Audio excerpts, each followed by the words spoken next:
मैं इसे कितना ही बदलने की कोशिश कर लूँ लेकिन ये नहीं बदलेगा क्योंकि ये हमारी किस्मत है। हाँ मित्सो, ये सही है ना?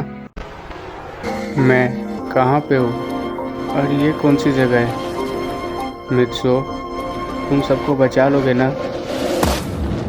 पाको।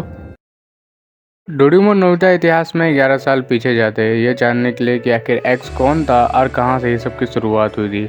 उन सभी को एक्स के बारे में तो कुछ भी पता नहीं चलता, लेकिन उन इतिहास में हुई एक ऐसी घटना पता चलती है जिसके बारे में सभी को भुला दिया जाता है। उन सब की मुलाकात परमैन नंबर 1 यानी मित्सो से भी होती है और उन सबको पता चलता है कि परमैन ने कितना बड़ा बलिदान किया हम सभी को बचाने के लिए।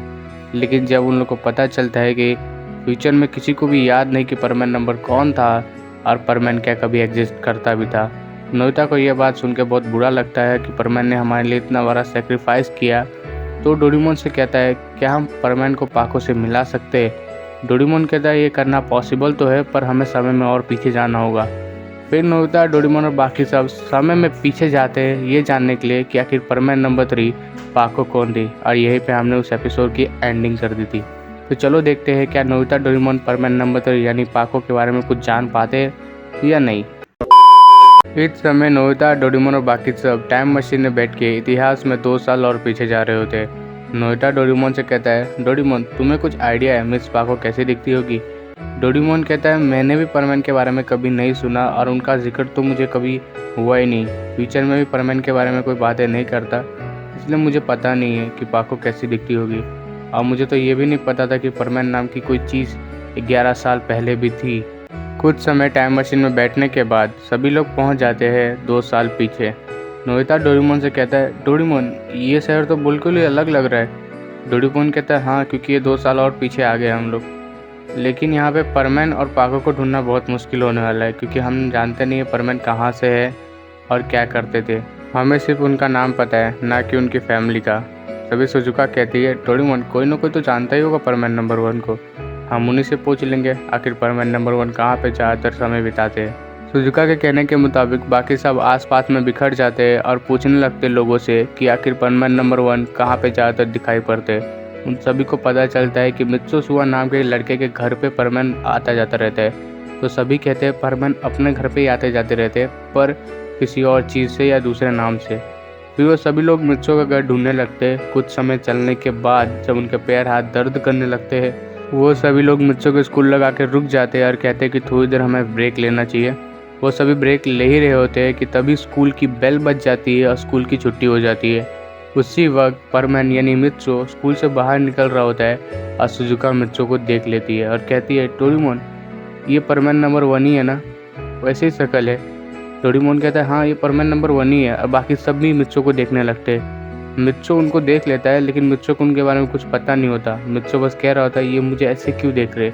मित्सो को थोड़ी ऑकवर्ड लग रहा होता है लेकिन मित्सो उनको इग्नोर करता है और वहाँ से जाने लगता है। तभी अचानक से मित्सो के पीछे से आवाज़ आती है मित्सो। तो और कोई नहीं, मिचिको ने उसे बुलाया होता है। मित्सो मिचिको देख के बहुत ज़्यादा खुश हो जाता है और कहता है मिचिको आज कैसे आना हुआ मेरे पास? मिचिको कहती है मुझे ना परमैन से कुछ काम है। पर ये सारी बातें परमैन और मिचिको की डोरेमोन नोबिता नहीं सुन पा रहे होते।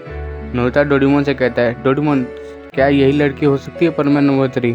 सुनिए कहता है नहीं, मुझे नहीं लगता कि परमैन नंबर 3 ये लड़की हो सकती है या होगी। डोरेमोन कहता है तुम्हें ऐसा क्यों लगता है?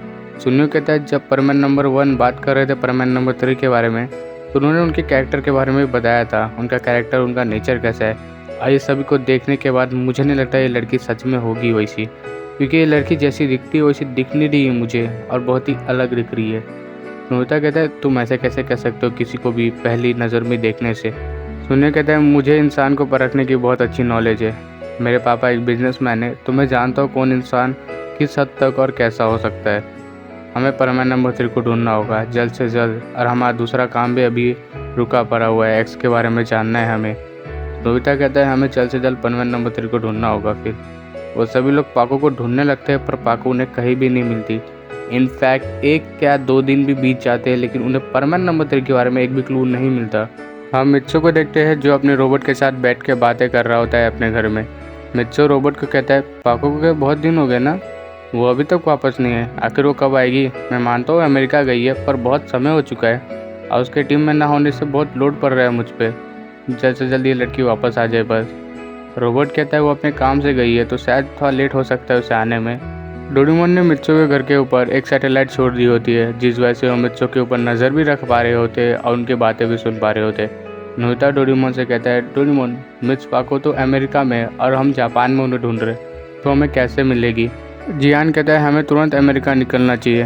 तभी डोरेमोन कहता है नहीं, हमें जल्दबाजी नहीं करनी चाहिए। पर मैंने अभी क्या कहा, पाको को गए बहुत दिन हो चुके, क्या पता मिस पाको वापस आ रही हो और हम यहाँ पे अमेरिका में चले जाए, फिर बाद में कुछ और भी हो सकता है। तो इसके लिए हमें यहीं पे रुकना चाहिए और मिस पाको का इंतज़ार करना चाहिए। इससे हमें ये तो पता चल गया कि मिस पाको वापस जापान आने वाली है अमेरिका से। नोबिता आजू बाजू देखता है और कहता है, डोरेमोन मुझे सुनियो नहीं दिख रहा, मैंने उसे कब से नहीं देखा है। जियान कहता है हाँ मैंने भी नहीं देखा है उसे डोरेमोन कब से। डोरेमोन कहते हैं सुनियो कहाँ जा सकता है। सुजुका भी परेशान हो जाती है और वो सब लोग भी सुनियो को ढूंढने लगते हैं। कुछ समय बाद उन्हें सुनियो मिलता है और सुनियो एक जगह पे खड़ा होता है और एक पोस्टर को देख रहा होता है। तभी नोबिता सुनियो के पास आता है और कहता है, सुनियो तुम ये क्या कर रहे हो, इधर क्यों खड़े, हमें काम पे जाना है, हमें मिस पाको को ढूंढना है। सुनियो तभी कहता है, नोबिता जरा इस पोस्टर को तो देखो।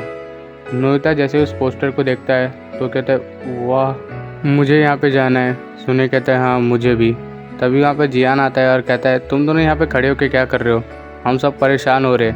फिर जियान जैसे उधर जाता है और वो भी खड़ा हो जाता है और वो भी उस पोस्टर को देखता रह जाता है। थोड़ी देर बाद वहाँ पे सुजुका और डोरेमोन दोनों ही आते हैं और कहते हैं तुम लोग यहाँ पे कर क्या रहे हो, हम लोग तुम्हारे लिए इतना परेशान हो रहे हैं और तुम लोग यहाँ पे बैठ के बस एक पोस्टर को देख रहे हो।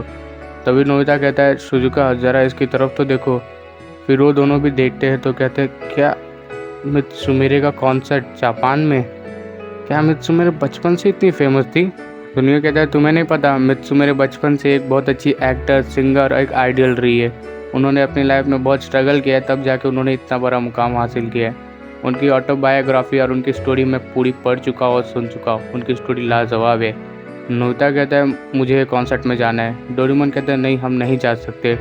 नोबिता कहता है पर मित्सुमिरे को तो देखो कितनी अच्छी लग रही है, हमने कभी मित्सुमिरे को छोटे वाले रूप में नहीं देखा और नहीं उनका कभी सॉन्ग सुना है इतने छोटे में। सभी लोग डोरेमोन को कन्वे और मनाने की कोशिश कर रहे होते हैं, लेकिन डोरेमोन हमारा नहीं मान रहा होता है। लेकिन जब सुजुका डोरेमोन से कहती है डोरेमोन मुझे भी एक बार मित्सुमिरे का कॉन्सर्ट देखना है। डोरेमोन कहता है अब जब सबकी मर्जी है इसमें तो मैं क्या कर सकता हूँ, हम एक ही बार कॉन्सर्ट देखेंगे, उसके बाद फिर हमें मिस पाको को ढूंढने जाना है। सभी लोग इस बात से एग्री हो जाते हैं और डोरेमोन के साथ जाने लगते हैं। सभी लोग जब जा रहे होते हैं तो डोरेमोन की नज़र पोस्टर पे पड़ती है और उसके नीचे लिखा होता है मित्सुमिरे डायरेक्ट अमेरिका से इधर आ रही है कॉन्सर्ट के लिए। तभी डोरेमोन कहता है अमेरिका से, कहीं ऐसा तो नहीं कि मित्सुमिरे ही, नहीं ऐसा नहीं हो सकता, मुझे जाना चाहिए यहाँ से। फिर डोरेमोन और बाकी सब जाने लगते हैं वहाँ से, लेकिन डोरेमोन के माइंड में ये क्वेश्चन आ चुका होता है कि क्या मित्सुमिरे ही पाको तो नहीं, क्योंकि पाको भी अमेरिका से वापस आ रही है और मित्सुमिरे भी अमेरिका से ही आ रही है।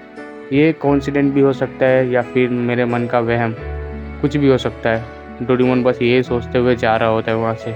तो गाइस वीडियो कैसी लगी कमेंट में ज़रूर बताना। मुझे समय नहीं मिल रहा वीडियो बनाने का क्योंकि मेरे एग्ज़ाम्स और बहुत से असाइनमेंट कंप्लीट करने हैं, 12th के बहुत नज़दीक आ रहे, पढ़ाई का फुल लोड है मेरे ऊपर। लेकिन फिर भी मैं कोशिश करूँगा वीडियो को जल्द से जल्द लाने की और बहुत अच्छी वीडियोज़ भी लाने वाला हूँ मैं आगे फ्यूचर में। मैं बहुत अच्छी वीडियोज़ लाने वाला हूँ, अटेंशन मतलब मैं छोड़ के कभी नहीं जाऊँगा, चाहे चैनल डेड ही क्यों ना हो जाए। तो मिलते हैं अगले वीडियो में, take care and bye bye. Channel पर नए, चैनल को सब्सक्राइब जरूर करना, हो सके तो वीडियो को लाइक करना भूलना मत।